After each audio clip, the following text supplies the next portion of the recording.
sure I'll be the nurse assisting you today. I know with these masks with the COVID-19, it's a little difficult, huh? Ma'am, I have your name and date of birth, please. Susan Gonzalez, 01-24-82. Thank you, ma'am. Thank you, Ms. Gonzalez. Well, today we're here, a few months ago you got the tracheostomy placement. And so what we're gonna go over today is some things to help you clean and make sure we're staying sterile and teach you a few techniques that we go through to assist with cleaning since you haven't been doing it on your own. Okay? Usually when we're in the hospital before the cleaning, you'll have suction applied. You will be in semi-phallus position, head is always elevated. With any eating, any suctioning, or any type of intake into your oral area, any type of liquids, your head needs to be elevated to reduce constriction of your airways or anything like that to cause any type of inactive airway. Okay, we do not want to do anything to the airway. We want to make sure that it's clear. Okay, so after that, after your head, make sure your head is elevated. What we would do, we would check the thing. We would have our setup for the tracheostomy suctioning, and we would make sure the pressure was below 120, not to exceed 120, because that can cause some complications if the pressure is too high while suctioning. So what we do, we apply the pressure, set our things up, and we would suction. After the suctioning, that will be taken away. Hand hygiene is always important at home and in the clinical area, due to a risk of infection. So before you do any tracheostomy care, you make sure you wash your hands, okay? Same as me, wash my hands.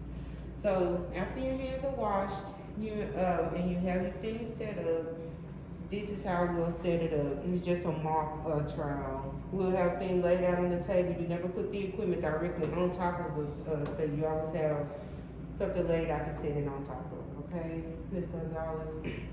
After we do that, I'm gonna come in, like I stated, I will wash my hands. I will make sure we have privacy. When you're in your own home setting, if there's a home health nurse that's there, if there's anybody else in the home you don't want to see, you make sure that you have privacy, okay?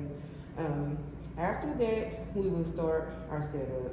You have your normal saline, and you have your setup here. And what I would do first is open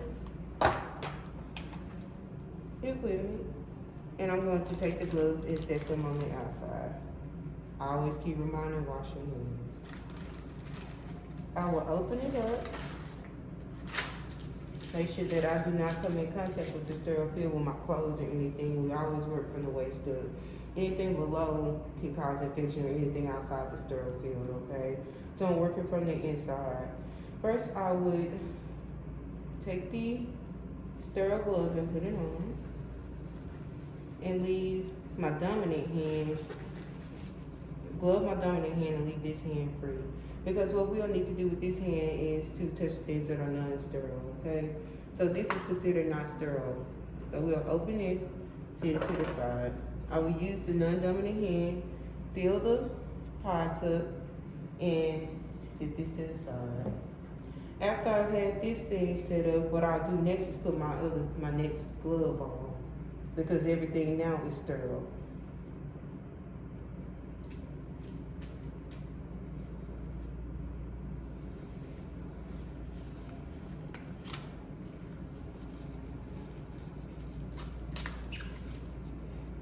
Gloves are on. After the gloves are on, the first thing you would do is take this out. This is just something that will go over your chest area, like if you were sitting like that, and it will cover this part up to make sure that we don't get anything on your clothes or anything around it, okay? That is what that is for. Next, I would take my gauze that is here. I would dip it in the water. I would also take the Q-tip and also dip it in the saline.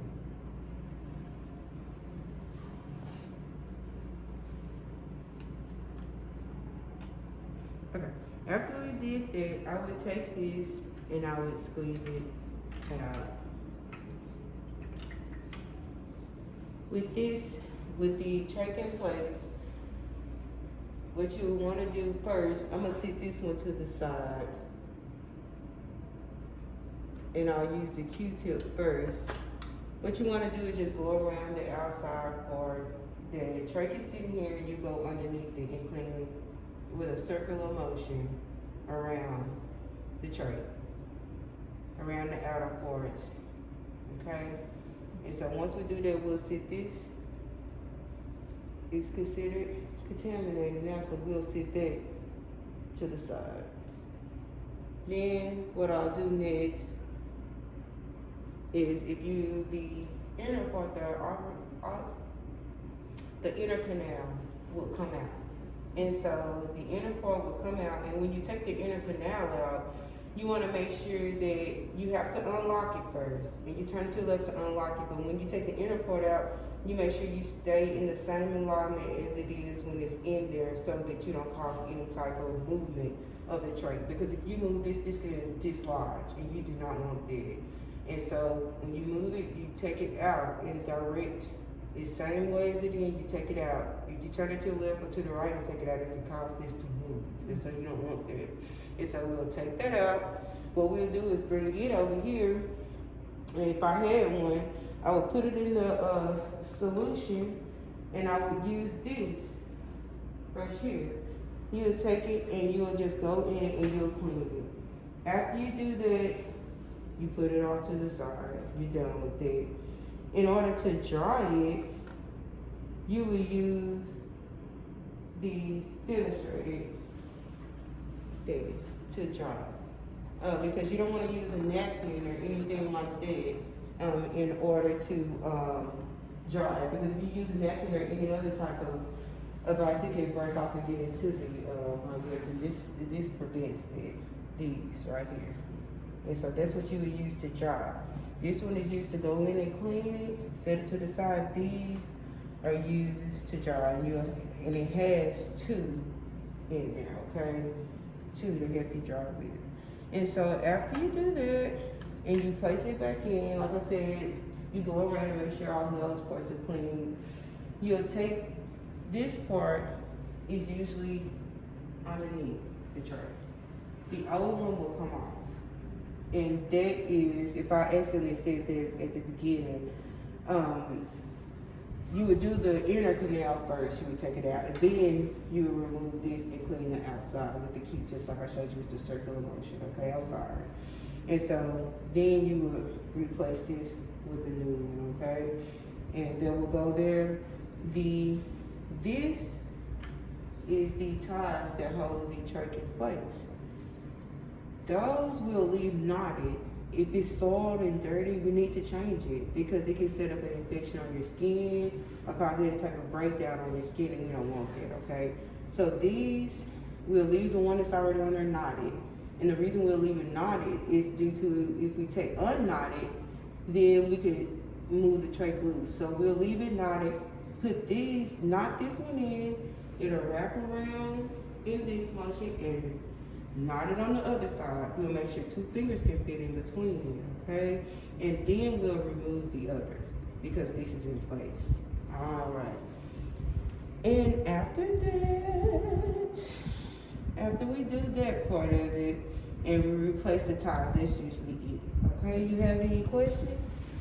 What do I use to clean around those stonework? Okay, what we use today is what I'll show you is the normal saline.